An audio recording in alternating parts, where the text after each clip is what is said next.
Assalamualaikum warahmatullahi wabarakatuh. Perkenalkan kami dari kelompok 1 Teknologi Pendidikan 2021 kelas A mengenai materi Exploring 21 Century Learning Chapter 1 mata kuliah media pembelajaran yang diampu oleh Bapak Toto Fatoni dan Bapak Ahmad Fajar Fadilah. Sebelum masuk kepada materi, izinkan saya memperkenalkan kelompok saya. Yang pertama ada Dwi Mayangsari, lalu ada Luna Ade Yunisa, ada saya Meisa Kusdianti, dan Muhammad Jurai Sihak. Untuk mempersingkat waktu, langsung saja kita masuk kepada materi. Ada Muhammad Jurai Sihak, lalu dilanjut Luna Ade Yunisa, lalu dilanjut Dwi Mayangsari, dan terakhir saya Meisa Kusdianti. Untuk pemateri pertama kepada Muhammad Jurai Sihak, dipersilahkan. Oke, terima kasih saya ucapkan kepada moderator yang telah memberikan saya waktu untuk menjelaskan materi pertama. Sebelum kita masuk ke materi, marilah kita masuk ke pendahuluan. Pada bab 1 ini, kita akan mempelajari tentang pendekatan sistematis untuk menggunakan teknologi dan media guna memfasilitasi siswa di abad ke-21. Pendekatan ini didasarkan pada model Azure atau proses belajar efektif dengan memfokuskan pada penggunaan media dan teknologi, yang tentunya akan membantu guru merencanakan pembelajaran yang efektif dan terintegrasi dengan mengikuti proses 6 langkah. Pada bab 1 ini, kita akan memfokuskan pada eksplorasi pengaruh teknologi dan media dalam pembelajaran abad ke-21, serta peran guru dan siswa di dalam kelas. Karena saat ini, guru tidak lagi berperan sebagai buku bersuara, namun guru akan menjadi fasilitator dalam proses pembelajaran, yang artinya pembelajaran difokuskan untuk mengembangkan bakat peserta didik. Baiklah, kita akan lanjut ke materi selanjutnya, yaitu kerangka pembelajaran di abad ke-21. Pada hari ini, guru ditantang lagi oleh era perkembangan teknologi dalam penerapan pembelajaran agar siswa dapat memahami materi yang disampaikan. Pengetahuan serta keterampilan dasar pada abad 21 yang harus dipersiapkan oleh peserta didik adalah mengetahui secara penuh makna dan tujuan menggunakan teknologi dan media untuk kreativitas serta inovasi, dan kemampuan komunikasi, kemampuan penelitian, pemecahan masalah berdasarkan kesadaran global, kemampuan kewirausahaan, serta keterampilan belajar seumur hidup yang mencakup kemampuan beradaptasi, kemampuan kepemimpinan, dan tanggung jawab. Materi selanjutnya, kita akan membahas mengenai teknologi. Meskipun beberapa guru beranggapan bahwa teknologi bisa menjadi salah satu ruang kelas, hal yang perlu diketahui dan digarisbawahi bahwa teknologi tersebut tidak langsung membawa guru menjadi guru yang cakap serta ahli dalam pembelajaran. Para guru perlu memiliki pengalaman dalam praktik mengintegrasikan teknologi dalam kurikulum. Nah, model Azure akan menjadi pedoman untuk para guru dalam membimbing para guru menggunakan teknologi tersebut. Saat ini, teknologi menawarkan beberapa hal yang menguntungkan bagi guru. Salah satunya adalah kemampuan untuk menyimpan dan mengakses secara digital informasi, baik itu sebagai teks, audio, visual, game, dan film. Keuntungan lainnya bagi para siswa yaitu para siswa sekarang tidak lagi terbatas pada batas pembelajaran. Melalui media center sekolah dan jaringan komputer seperti internet, maka akan membentuk ruang kelas masing-masing siswa. Dalam menggunakan teknologi, kita para guru dan juga siswa harus memahami status kesenjangan teknologi, guys. Di saat guru merencanakan aktivitas pendidikan dalam pengintegrasian teknologi yang berbeda, penting bagi para guru untuk tetap mengikuti perkembangan masalah teknologi, seperti kesenjangan digital yang mungkin akan mempengaruhi proses pembelajaran. Materi selanjutnya kita akan membahas mengenai media. Kata media adalah bentuk jamak dari medium, yang berarti sarana komunikasi. Kata media juga berasal dari bahasa Latin, yaitu medium, yang berarti antara. Istilah ini merujuk untuk segala sesuatu yang membawa informasi antara sumber ke penerima. Tujuan media adalah untuk memfasilitasi komunikasi dan pembelajaran. Media sendiri terbagi menjadi beberapa jenis, yaitu ada media teks, ada media audio, ada media visual, ada media video, ada media objek, dan ada media orang. Mungkin sekian materi yang bisa saya sampaikan. Untuk materi selanjutnya akan disampaikan oleh rekan saya Luna Ade. Kepada Luna saya persilahkan. Baik, terima kasih kepada Muhammad Jurai Sihak atas kesempatan yang telah diberikan. Jadi teman-teman, sekarang kita akan melanjutkan materinya. Selanjutnya yaitu tentang format media. Media memiliki kategori yang sangat luas seperti teks, audio, visual, manipulatif, dan orang. Dalam setiap kategori ada banyak jenis media yang kami sebut sebagai format media. Contoh dari format media itu diantaranya seperti papan tulis, PowerPoint, CD, DVD, dan multimedia komputer. Media yang akan digunakan harus memiliki kekuatan dan keterbatasan yang berbeda pada jenis pesan yang dapat direkam dan dilihat. Selanjutnya itu ada instructional materials atau materi instructional. Setelah kita menentukan nih format media seperti apa yang nanti akan kita gunakan, selanjutnya kita harus mengetahui tentang format media yang akan kita gunakan nanti. Misal kita akan menggunakan format media seperti DVD. Kita harus tahu DVD seperti apa yang nanti akan kita gunakan. DVD tersebut harus sesuai dengan yang akan digunakan. DVD itu biasanya kita menggunakan DVD khusus menjadi bahan ajar. Selanjutnya, yang dimaksud bahan ajarnya itu apa sih? Bahan ajar ini merupakan item khusus yang digunakan dalam pelajaran yang mempengaruhi belajar siswa. Jadi, materi pendidikan yang kuat dan dirancang dengan baik memiliki pengalaman yang mudah disimpan, diingat, dan digunakan dalam berbagai cara. Materi selanjutnya tentang guru penggunaan teknologi dan media. Ketika instruksi kepada guru fokus pada penggunaan teknologi, misalnya guru dapat menggunakan papan tulis elektronik untuk presentasi interaktif dan konten multimedia. Catatan dan peta konsep dari sesi brainstorming direkam secara elektronik di papan tulis dan dikirim langsung ke siswa melalui email.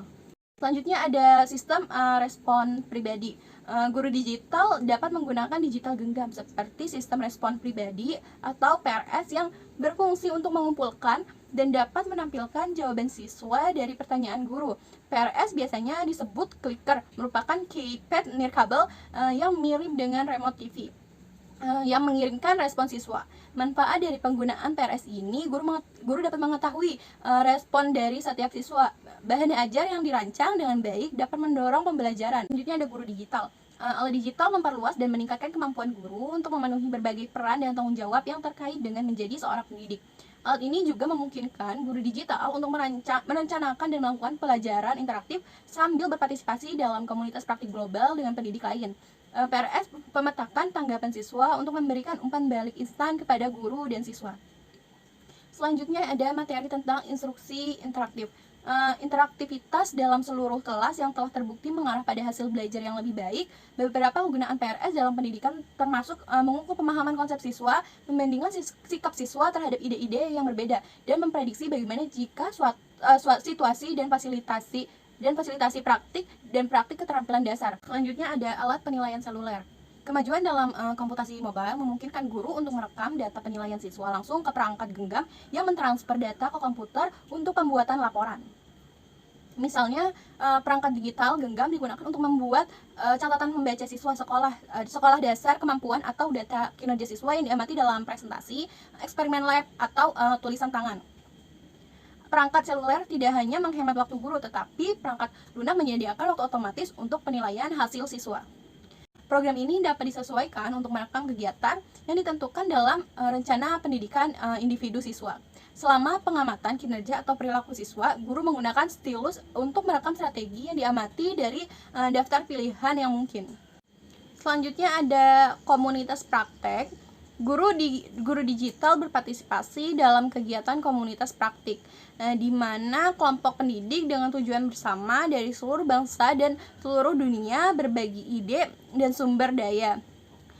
COP dapat mencakup pendidikan yang mengajar mata pelajaran dan tingkat kelas yang sama atau pendidik dengan kebutuhan serupa seperti integrasi teknologi, manajemen kelas, atau bekerja dengan siswa berbakat.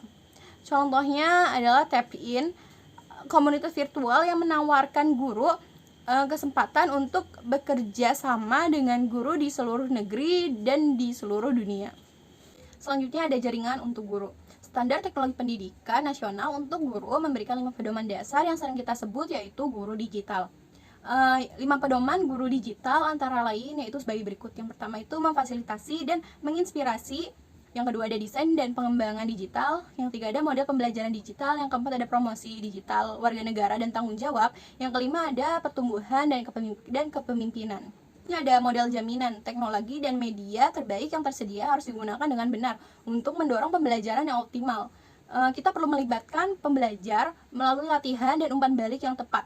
Sepanjang proses yang telah dilaksanakan, kita akan menilai pembelajaran siswa dan dapat mengevaluasi pengalaman instruksionalnya sehingga kita dapat merevisi yang diperlukan.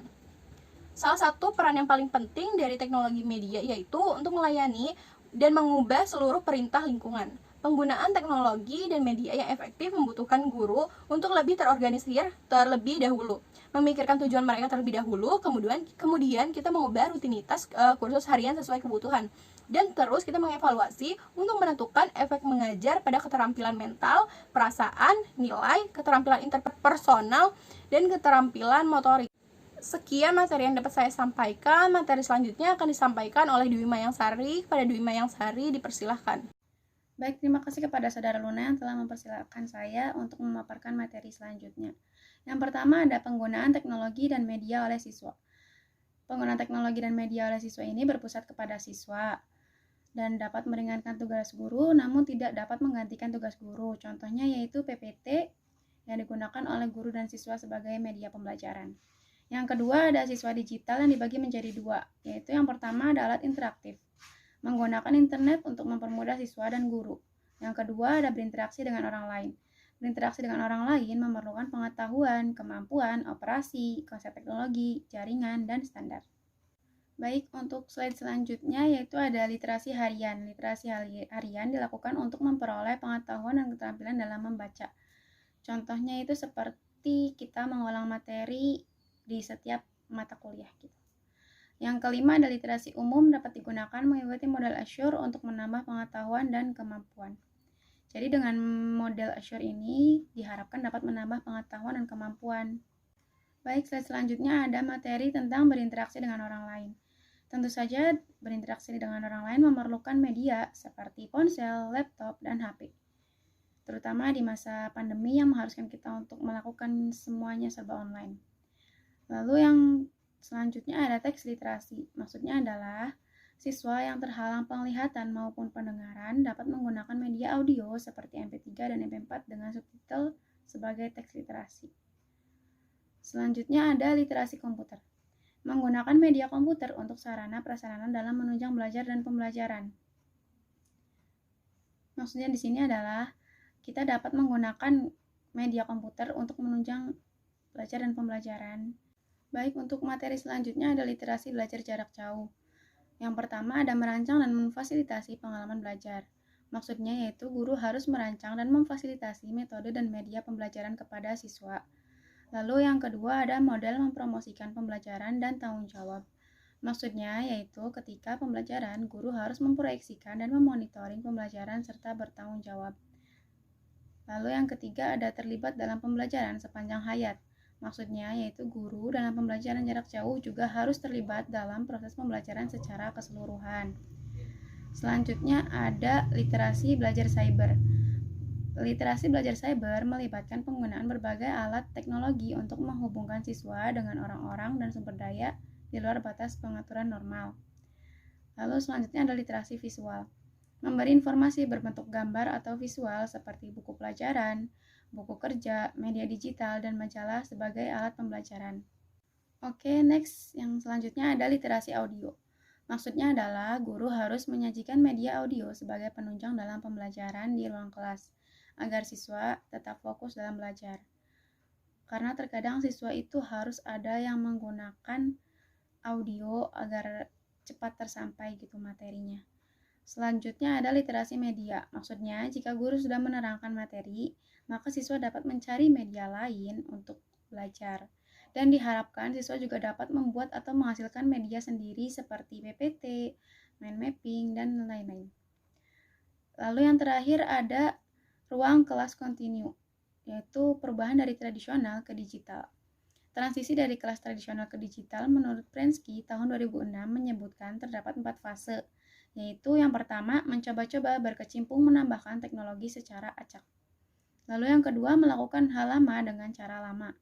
Yang ketiga melakukan hal lama dengan cara baru. Yang keempat melakukan hal baru dengan cara baru. Materi selanjutnya akan diterangkan oleh Meisya Kusdianti. Kepada Meisya Kusdianti, saya persilahkan. Baik, terima kasih kepada Dwi Mayangsari yang telah mempersilahkan saya untuk melanjutkan materi. Langsung saja. Materi selanjutnya ada perubahan peran pusat media. Pusat media atau media center jika dahulu hanya menawarkan sumber bacaan perpustakaan tradisional, sekarang sudah mencakup berbagai aset teknologi informasi. Sebagian besar media center sudah dilengkapi dengan beberapa komputer yang terhubung ke internet, yang biasanya sudah berlangganan dengan sumber online seperti perpustakaan buku digital, bahan referensi, dan perangkat lunak pendidikan. Media center juga menyediakan berbagai materi pendukung kelas bagi guru, mulai dari peralatan lab, perangkat lunak, dan video pembelajaran. Dengan media yang terus berkembang ini, dibutuhkan peningkatan keahlian dalam mengakses media digital bagi guru maupun siswa untuk membantu dalam pembelajaran. Lalu ada masalah hak cipta dan hukum hak cipta. Untuk melindungi kepentingan finansial pencipta, produsen, dan distributor karya asli, informasi, dan seni, negara membuat undang-undang hak cipta. Undang-undang ini mengatur bagaimana siapa saja dapat menyalin secara keseluruhan atau sebagian karya asli ke dalam media apapun. Tanpa undang-undang hak cipta, para penulis, artis, produser karya asli bisa saja tidak menerima bayaran yang seharusnya mereka dapatkan. Teknologi, khususnya internet, telah mempermudah penyalinan dari berbagai materi digital, teks, visual, audio, dan video, yang mana masing-masing memiliki hak cipta. Dalam dunia pendidikan, guru memiliki tanggung jawab untuk menjadi panutan bagi siswanya. Oleh karena itu, disarankan untuk mengajarkan mengenai hukum hak cipta kepada para siswa. Selanjutnya, apa yang harus diperhatikan dalam menggunakan hak cipta? Yang pertama, pendidik dan hukum hak cipta. Pelanggaran hak cipta adalah masalah yang serius. Jika seorang pendidik tanpa sadar melanggar undang-undang hak cipta, maka akan dikenakan dakwaan yang sesuai dengan undang-undang, hukum disengaja maupun tidak disengaja. Yang kedua, ada penggunaan wajar. Dalam dunia pendidikan sebetulnya belum ada peraturan wajib dalam hak cipta ini. Namun kita menggunakan beberapa prinsip, diantaranya tidak untuk tujuan komersial, memilih karya cipta yang sifatnya umum untuk tujuan pendidikan, jumlah salinan minimal di mana karya asli harus lebih mendominasi dibanding karya cipta yang diambil. Lalu jangan merubah karya asli, juga penggunaannya tidak boleh mempengaruhi terhadap penjualan karya asli. Sederhananya, perhatikan saja karya yang bersifat umum, jumlah salinan minimal, dan tidak merubah karya asli untuk menggunakannya.